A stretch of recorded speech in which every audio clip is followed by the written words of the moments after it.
যোগ দিন এই কোন ডেপুটেশন থেকে আওয়াজ তুলল অবিলম্বে গাঁও সভায় রেগার কাজ চালু করতে হবে। খালাঙ্গার গ্রাম পঞ্চায়েতের ডেপুটেশন, এই ডেপুটেশনে আমরা 6 দফা দাবি রাখছি, আরো কিছু মৌখিক আমার বিষয়।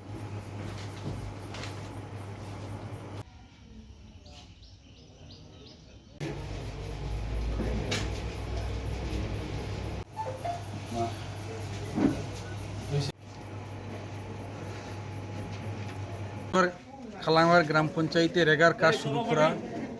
কারণ গ্রামের মানুষের হাতে টাকা নেই, কাজ নেই, মানুষ খুব অসহায় আছেন। প্রচণ্ড বৃষ্টির ফলে বর্ষা বন্যা এলাকা অর্থনৈতিকভাবে খুব সমস্যা, তাই আমরা বলছি খুব তাড়াতাড়ি রেগার কাজ শুরু করা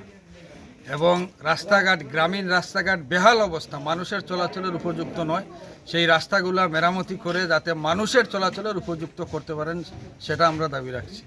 এবং সেখানের মধ্যে আমরা দাবি রাখছি, আপনারা জানেন আমাদের এ রাজ্যে বিজেপি সরকার আসার পর আমরা দেখেছি বিভিন্নভাবে মানুষ, অফিসিয়ালি মানুষ হয়রানির শিকার হচ্ছেন, ঠিকমতো জব কার্ড পাচ্ছেন না, আবার অবৈধ জব কার্ড তৈরি হচ্ছে। এবং আমরা জানি ব্লকে টাকা দিলে পরে সকালে দিলে বিকালে জব কার্ড হয়, কিন্তু যারা প্রকৃত আলাদা, তার ফ্যামিলি আলাদা, কিন্তু তার জব কার্ডটা হয় না, কিন্তু যে এক ফ্যামিলির মধ্যে দুটা জব কার্ড, এরকম গত পঞ্চায়েত বিজেপি পরিচালিত পঞ্চায়েতের সময় বেশ কিছু জব কার্ড হয়েছে, তা বাতিল করার জন্য আমরা দাবি রাখছি। আমরা এখানের মধ্যে দাবি রাখছি আমাদের টিসি পাওয়ার ক্ষেত্রে মানুষ 6 মাস 7 মাস, এই পঞ্চায়েতটা আমরা পরিচালনা করেছি সিপিআইএম, তো আমাদের প্রথম পঞ্চায়েতের সিদ্ধান্ত রেজলিউশন করে ব্লকে দেওয়া হয়েছে, যারা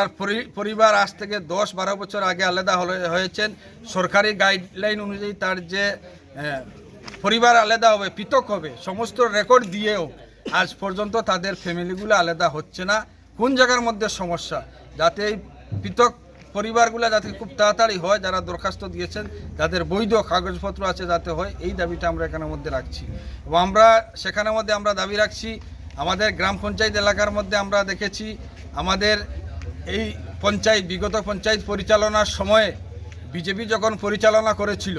বিজেপির মেম্বার যারা ছিলেন তাদের গড় করার ক্ষেত্রে সাধারণ গরিব মানুষের জব কার্ডটা ব্যবহার করেছেন। এবারে যারা গড়ের সার্ভে হয়েছে, যখন সার্ভেয়ার যখন বাড়িতে গেছে দেখা যায় গরিব মানুষ গড় পেয়েছেন, আসলে তার গড়ে এখনও জল পড়ে, গড় ভাঙ্গা গড়, কিন্তু দেখা যায় তার জব কার্ডটা ব্যবহার করে অন্য অ্যাকাউন্টে নিয়ে গড়টা হাতিয়ে নিয়েছে বিজেপির নেতারা, বিজেপির মেম্বাররা। আমরা বলছি তাদের সঠিক তদন্ত করে যে সার্ভেটা হচ্ছে সেই সার্ভে অনুযায়ী যাতে এই গরিব মানুষ যাতে গড় পায়, এই জব কার্ড যেটা কেলেঙ্কারি হচ্ছে তা বের করে দিয়ে যাতে সঠিকভাবে গরিব মানুষ গড় পায়, এই কয়েকটা দাবি নিয়ে আমরা আজকে খালাঙ্গার গ্রাম পঞ্চায়েতে আজকে আমরা গণডেপুটেশন মিলিত হয়েছি। পঞ্চায়েত সচিবের সঙ্গে আমাদের কথা হয়েছে, উনি সহমত পোষণ করেছেন এবং বিভিন্ন বিষয়ে আমাদের জবাব দিতে পারেননি। আমরা বলছি আগামী দিন আমাদের সমস্ত বিষয়ে তথ্য দিতে হবে এবং আমাদের ব্লক আধিকারিক যিনি আছেন বিডিও মহোদয়ের কাছে উনি এই দাবিটা, আমাদের দাবিটা পৌঁছাবেন, যাতে মানুষ যাতে হয়রানির শিকার না হয়, সহজভাবে অফিসিয়ালি কাজ কাম হয়, এই দাবিটা